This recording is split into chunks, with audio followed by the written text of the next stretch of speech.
नमस्कार, मैं सुनीता कथा मंथन में आप सबका स्वागत करती हूँ। कथा मंथन में आज सुनिए एक नया उपन्यास देहाती समाज, जिसके लेखक हैं शरद चंद्र चट्टोपाध्याय। शरद चंद्र जी के और भी उपन्यास जो मैंने डाले हैं वो आपको मेरी प्लेलिस्ट में से मिल जाएंगे, जिसमें से हम प्रमुख हैं मजली दीदी, कमला, ब्राह्मण की बेटी और भी कई हैं, आप चेक कर लीजिएगा। तो चलिए शुरू करते हैं। देहाती समाज।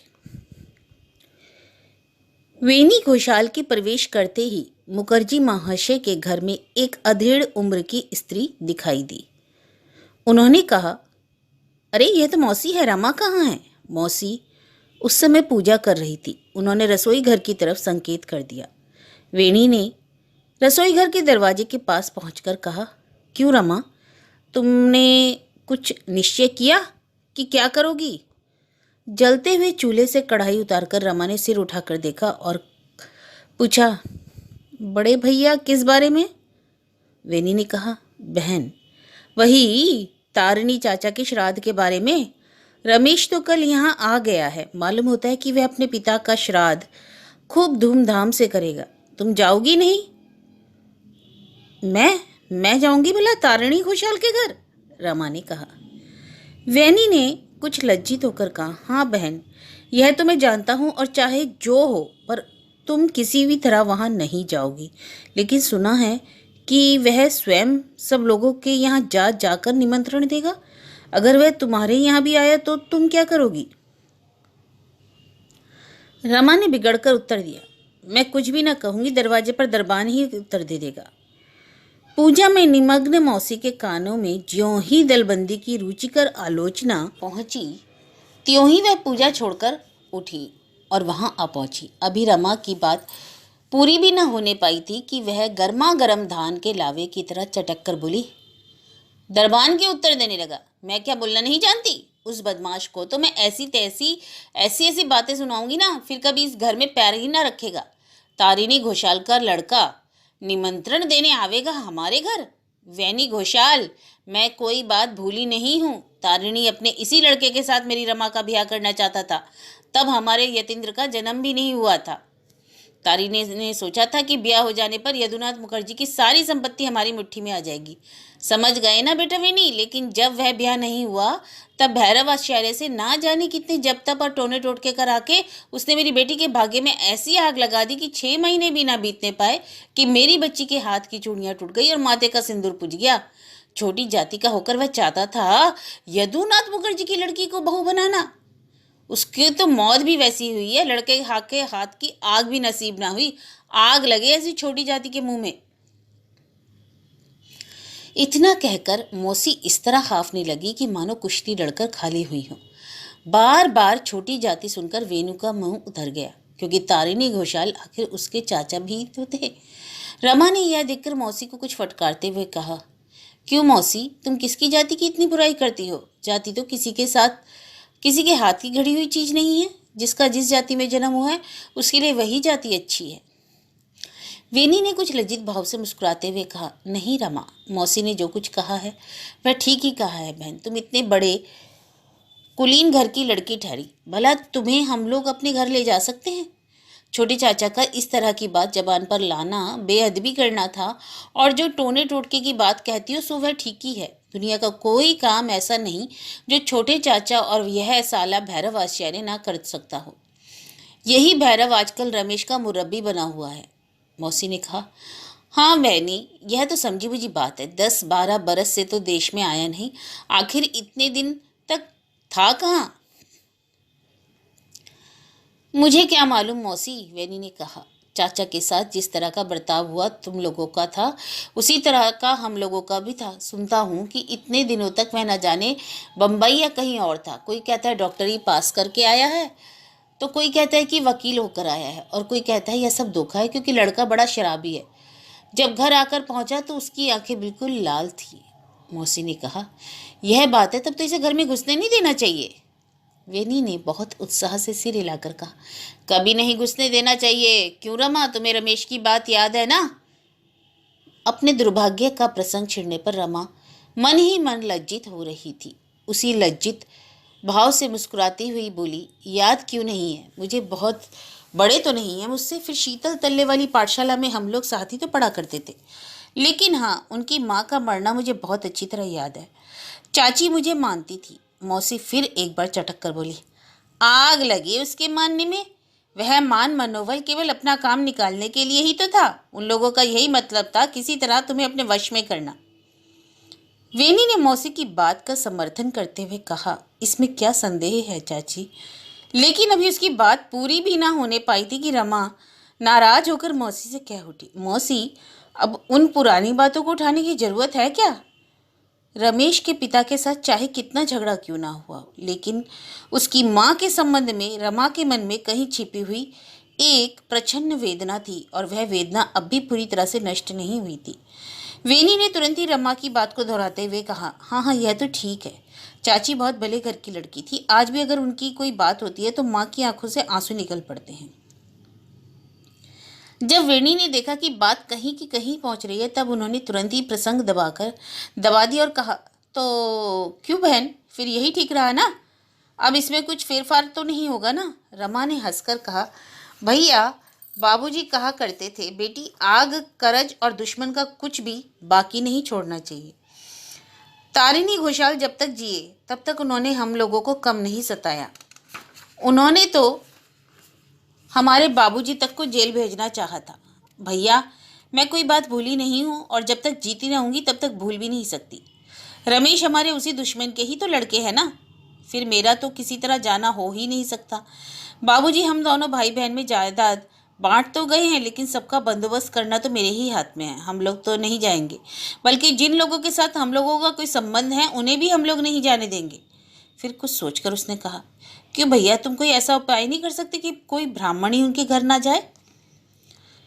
वेणी कुछ और आगे बढ़कर जरा धीमे स्वर में कहने लगे, बहन, बस इसी बात की तो मैं चेष्टा कर रहा हूँ। यदि तुम मेरी सहायता करो तो फिर मुझे और किसी बात की चिंता नहीं। अगर मैं रमेश को इस कुआंपुर गांव से में ना भगा दूं तो मेरा नाम भी वेणी घोषाल नहीं, फिर रह जाऊंगा मैं और यह भैरव आचार्य। अब तारिणी घोषाल तो है नहीं, तब देखूंगा इसको कौन बचाता है। वही बचाएंगे, रमेश घोषाल, रमा ने कहा। देखो बड़े भैया, मैं कही देती हूँ, शहादत करने में यह भी बाज ना आवेंगे।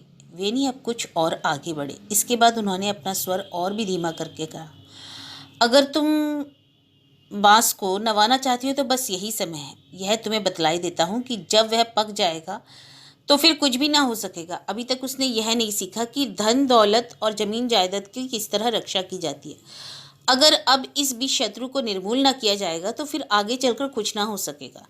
यह बात हम लोगों को दिन रात याद रखनी पड़ेगी। यह कोई और नहीं, तारिणी घोषाल का ही तो लड़का है। रमा ने कहा, हाँ बड़े भैया, यह मैं अच्छी तरह समझती हूँ। वेनी, बहन, भला ऐसी कौन सी बात है जो तुम ना जानती हो? भगवान ने तो तुम्हें लड़का बनाते बनाते लड़की बना दिया। हम लोग तो आपस में अक्सर यह कहा करते हैं कि समझने बूझने में अच्छे अच्छे जमींदार भी तुम्हारे सामने कोई चीज़ नहीं है। अच्छा, तो मैं कल फिर किसी समय आऊँगा। आज देर हो रही है, अब मैं जाता हूँ। इतना कह वेनी घोषाल खड़े हुए। अपनी इस प्रशंसा में रमा बहुत ही प्रसन्न होकर उठ खड़ी हुई। उसके साथ वह कुछ और बात भी करना चाहती थी कि इतने में आंगन से एक तरह से किसी अपरिचित व्यक्ति की गंभीर आवाज़ सुनाई दी, अरे रानी, कहाँ है?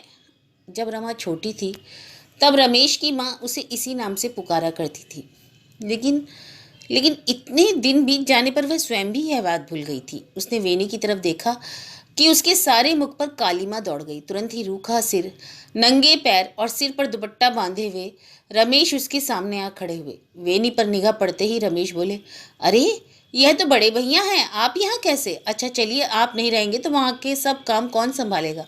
मैं तो गांव भर में आप ही को ढूंढता फिरता था। रानी कहाँ है? इतना कहते हुए रमेश किवाड़ के सामने आ खड़े हुए। उस समय रमा बोल तो सकती ही ना थी, इसलिए सिर झुकाकर खड़ी रही। रमेश ने क्षण भर उसकी तरफ देखकर बहुत ही आश्चर्य प्रकट करते हुए कहा, अरे अरे वाह, तुम तो इतनी बड़ी हो गई, अच्छी तरह से तो हो। रमा सिर झुकाए हुए खड़ी रही। इस प्रकार भौचक में पड़कर वह कुछ भी ना कह सकी। रमेश ने कुछ हंसते हुए पूछा, पहचानती तो हो ना, मैं तुम्हारा रमेश भैया हूँ। लेकिन रमा अब भी सिर उठाकर उनकी तरफ ना देख सकी। हाँ, कोमल स्वर में उसने पूछा, आप अच्छे हैं? हाँ, अच्छी तरह हूँ, लेकिन रमा तुम मुझे आप क्यों कहती हो?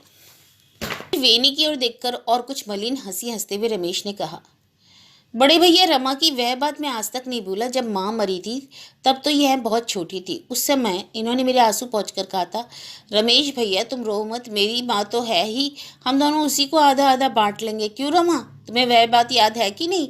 अच्छा, मेरी माँ की तो तुम्हें याद है ना?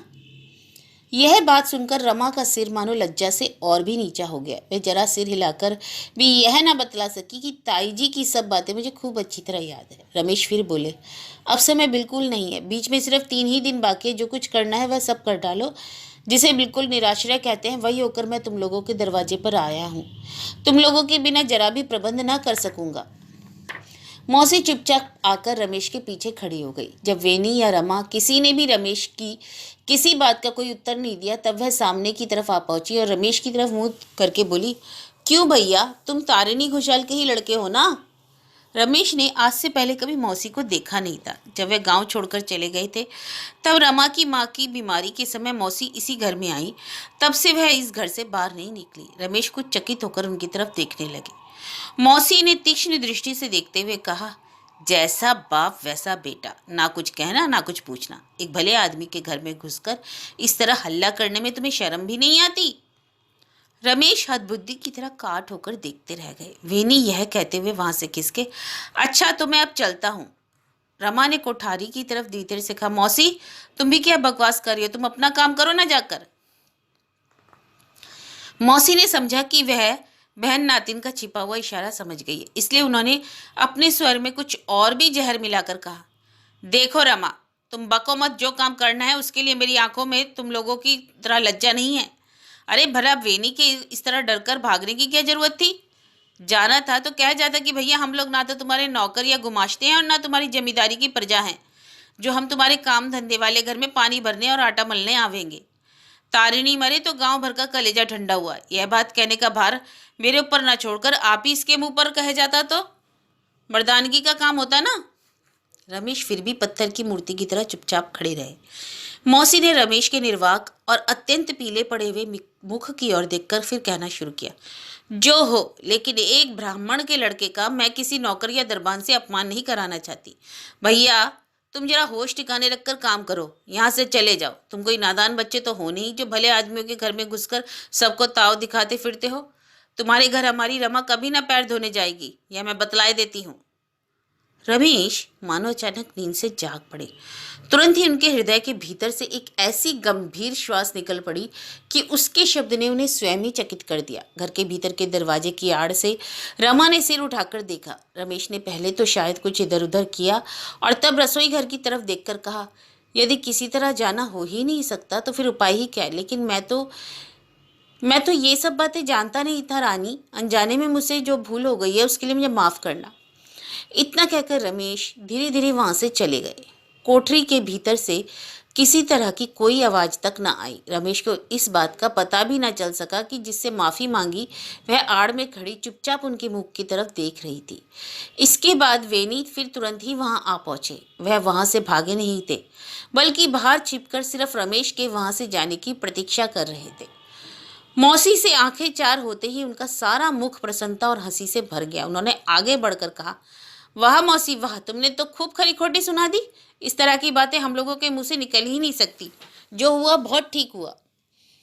मौसी ने कुछ अभिमान के स्वर में कहा, हाँ ये तो मैं जानती हूँ कि बहुत ठीक हुआ, लेकिन अगर तुम ये सब बातें कहने का भार हम दो औरतों पर छोड़कर खिसक ना जाते और आप ही ये सब बातें कह सकते थे तो यहाँ खड़े होकर क्यों नहीं सुन गए? मैंने कि उससे क्या कहा, तुम्हारा इस तरह खिसक जाना उचित ना था। वेनी के मुंह की हंसी मौसी की बातों के कड़वेपन में मिलकर हवा हो गई। उनकी समझ में न आया कि मैं इस अभियोग में क्या सफाई दूं, लेकिन उन्हें ज़्यादा देर तक सोचना नहीं पड़ा। अचानक रमा अंदर से मौसी की बातों का जवाब दे बैठी। इतनी देर तक वह बिल्कुल चुप थी। उसने कहा, मौसी जब तुमने स्वयं ही सब बातें कह दी तो अच्छा हुआ ना। कोई चाहे कितना ही क्यों ना कहता, वह तुम्हारी तरह जबान से इतना जहर तो उगल नहीं सकता। मौसी और वेणी दोनों को इतना अधिक आश्चर्य हुआ कि जिसका ठिकाना नहीं था। मौसी ने रसोई घर की तरफ मुड़कर पूछा, क्या कहा तूने? रमा ने कहा, कुछ भी नहीं। पूजा करती करती तुम तो 7 बार उठी। जाओ जाकर पूजा कर लो पूरी। आज तुम्हारी रसोई वसोई कुछ नहीं होगी क्या? इतना कहकर रमा आप ही बाहर निकल आई और बिना किसी से कुछ कहे सुने दालान को पार करके उधर वाली कोठरी में चली गई। वेनी ने सूखे हुए मुख से धीरे से पूछा, मौसी ये बात क्या है? अरे भैया मैं क्या जानूं, उस राज रानी का मिजाज समझना क्या हमारी जैसी नौकरानियों का काम है? मौसी ने कहा। इतना कहते कहते मारे क्रोध के मौसी के चेहरे का रंग काला पड़ गया। वह जाकर फिर पूजा के आसन पर बैठ गई और मन ही मन भगवान के नाम का स्मरण करने लगी और वेनी भी धीरे धीरे वहां से खिसक गए।